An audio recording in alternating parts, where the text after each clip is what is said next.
Здравствуйте, дорогие друзья, и, надеюсь, уже подписчики нашего канала.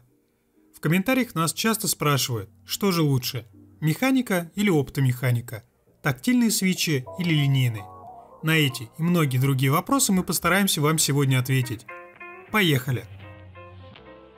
Не так давно мы рассказали вам о детище компании Z Blade Pro Kailh Redbox. Нам эта клавиатура понравилась. А потому для нашего эксперимента мы выбрали клавиатуру из того же модельного ряда, а именно Z Blade Pro Optical на красных оптических каилах и Z Blade Pro Kailh White Box. Про сами клавиатуры скажем кратко, так как подробную информацию о форме, кейкапах, дизайне и прочем вы можете узнать из нашего прошлого ролика.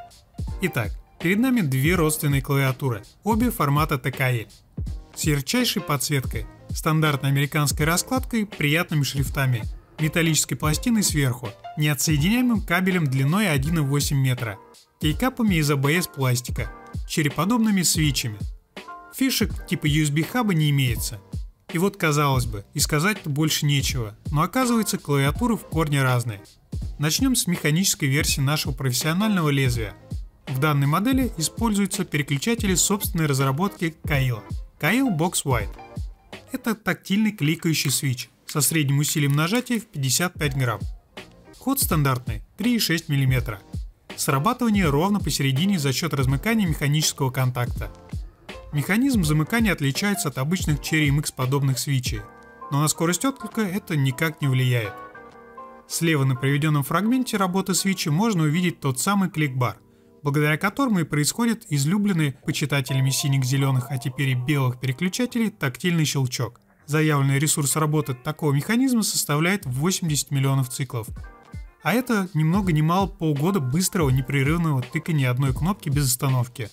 Переключатели считаются значительно более премиальными, относительно даже эталонных синих Cherry MX. На это указывает и тот факт, что данные свитчи ставятся в куда более дорогие клавиатуры. Например, Warmilo или Daki, стоимость которых стартует с отметки в сотню вечно зеленых. Остается только вопрос, что они забыли в клавиатуре за 4000 рублей.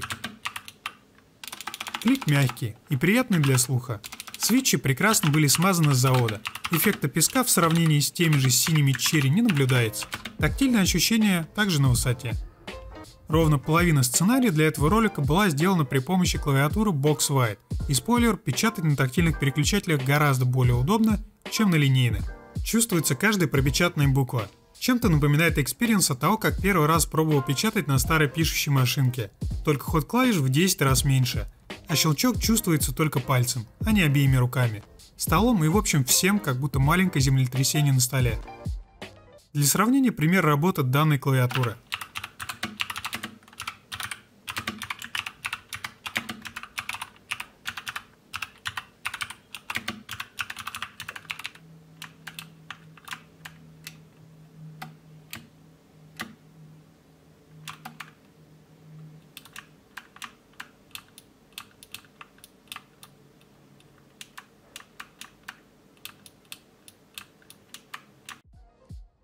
Пока в памяти еще остались клики предыдущей героини, незамедлительно переходим к представлению более тихого лагеря, на роль которого мы выбрали белое лезвие с оптическими переключателями линейки Red.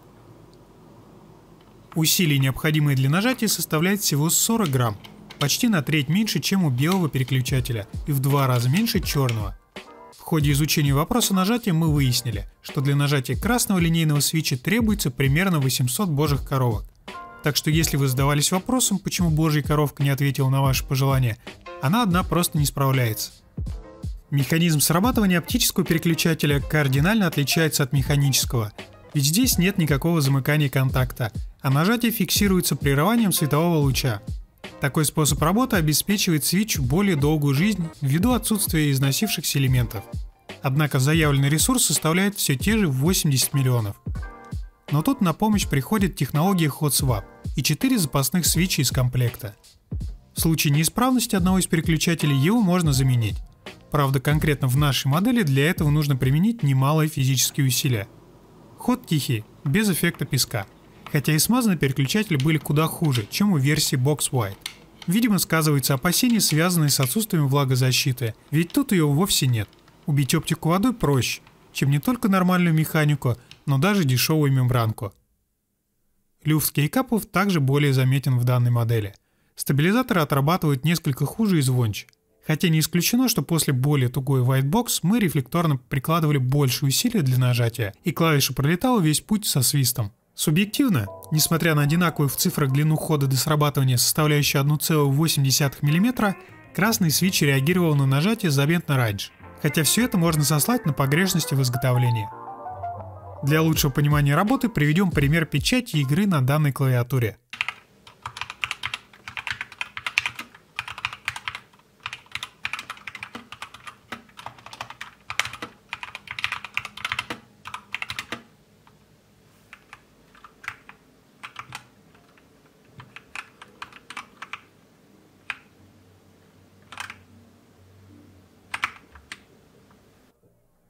Итоги. Обе клавиатуры вызывают массу положительных эмоций при использовании. Недочеты, связанные с ценой в 4-4,5 тысячи рублей, легко устраняются. Так, например, если матовые клавиши стали глянцевыми, капы легко можно поменять на PBT Soli. Слишком легко нажимаются оптические свитчи, HotSwap позволит установить туда, например, коричневые или черные гетероны, которые продаются даже в модификации Silent. А вот кому можно порекомендовать готовые решения от Z. Для начала взвесим все плюсы и минусы установленных переключателей. Box White. Плюсом можно отнести влагозащиту IP56, простоту смазывания без опасений и хорошо смазанные кейкапы с завода. Тактильный отклик, малый люфт клавиш и большой ресурс. Существенных минусов не выявлено. Клавиатуру с такими свитчами смело можно рекомендовать людям, часто работающим за компьютером. Данный девайс проявит себя незаменимым помощником при наборе текста и, несомненно, немного украсит бухгалтерскую рутину или студенческий конспект. Red Optical. Плюсом переключателя Red Optical можно отнести скорость срабатывания, отсутствие изнашивающихся элементов, горячая замена переключателей и тихий линейный ход. Минусы: кейкапы плохо смазаны с завода, большой люфт и полное отсутствие влагозащиты. Спорным моментом будет легкость срабатывания клавиш, поэтому ни в плюсы, ни в минусы мы его не перечислили. Клавиатуру с оптическим переключателем мы порекомендуем онлайн-геймерам, ведь высокая скорость отклика является значительным аспектом успеха в любой кибердисциплине. Для простого пользователя клавиатура также будет вполне привлекательной, особенно учитывая ее стоимость. Единственное, стоит напомнить об отсутствии влагозащиты для всех, кто любит похомячить за компьютером. Ставьте лайк этому видео, если оно вам понравилось. Обязательно подписывайтесь на канал. Пусть нас пока мало, но у Леонида тоже было всего 300 воинов. Помогайте в распространении этого ролика. Пишите в комментариях, какие девайсы у вас, и не пропускайте новые видео. А на этом у нас сегодня все. И до скорых встреч на канале Технодок.